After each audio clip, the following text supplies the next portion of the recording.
बिस्मिल्लाहिर्रहमानिर्रहीम। आज की वीडियो में हम होमोस्पोरी और हेट्रोस्पोरी के बारे में डिस्कस करेंगे। तो सबसे पहले हम ये देखते हैं कि होमोस्पोरी क्या होती है।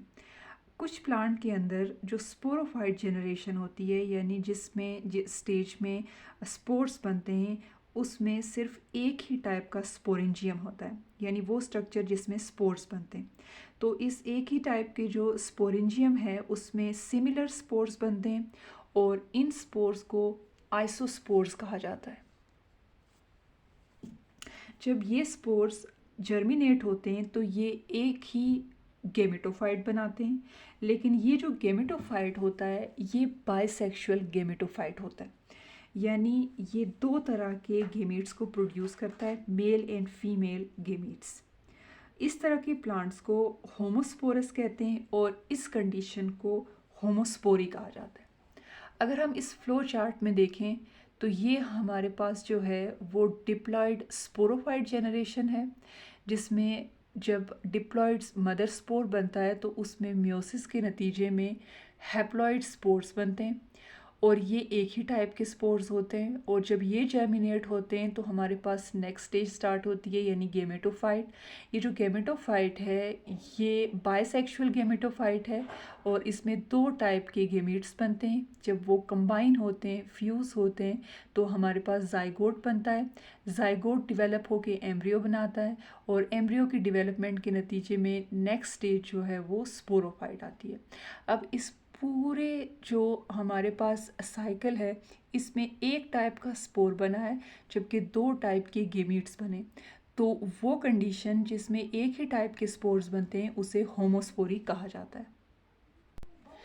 नेक्स्ट है हमारे पास हिट्रोस्पोरी, हिट्रोस्पोरस लाइफ साइकिल।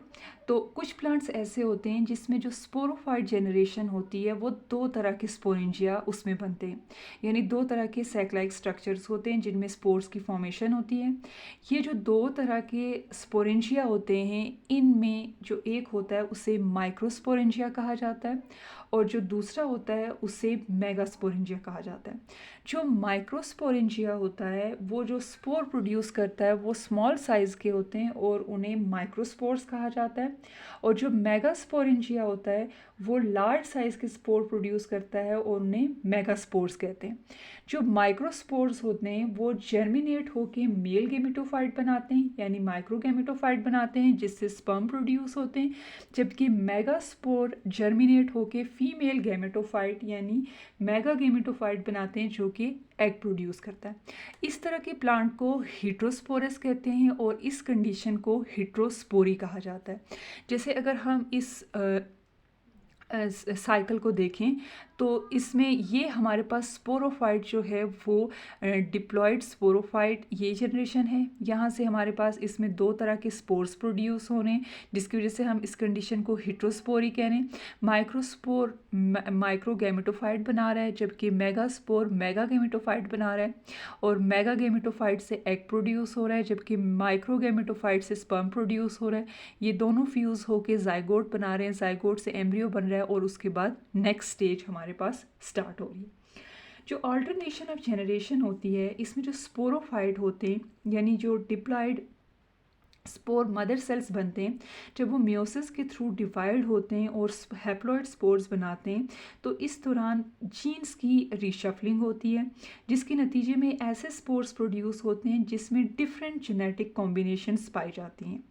अब ये जो डिफरेंट टाइप के स्पोर्स होते हैं जब ये जर्मिनेट करते हैं तो ये ऐसे गेमेटोफाइट बनाते हैं जिसमें जेनेटिक कॉम्बिनेशन डिफरेंट टाइप का होता है। अब वो गेमेटोफाइट जिसमें जेनेटिक मेकअप बेटर होता है उसकी सर्वाइवल के चांसेस भी बेटर होते हैं।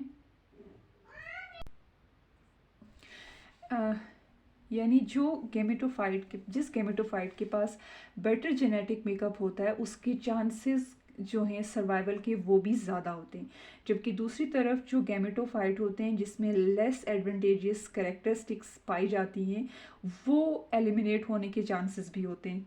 There is no further reshuffling of gene when gametophyte produce gametes by mitosis, यानी इसके बाद रीशफलिंग के कोई भी चांसेस नहीं होते जब गेमेटोफाइट गेमीट्स प्रोड्यूस करता है बाय माइटोसिस। और उसके बाद फर्टिलाइजेशन होती है, फर्टिलाइजेशन के बाद जाइगोट बनता है और इसके पास एक न्यू जेनेटिक मेकअप होता है अपने पेरेंट्स के मुकाबले में, और ये जो जेनेटिक वेरिएशन है वो न्यू स्पोरोफाइट में पास होती है। और इस तरह से जो स्पोरोफाइट होता है वो large amount of genetic variability को प्रोड्यूस करता है, प्रोवाइड करता है, और नेचर हमेशा बेस्ट जेनेटिक कॉम्बिनेशन को ही सिलेक्ट करती है।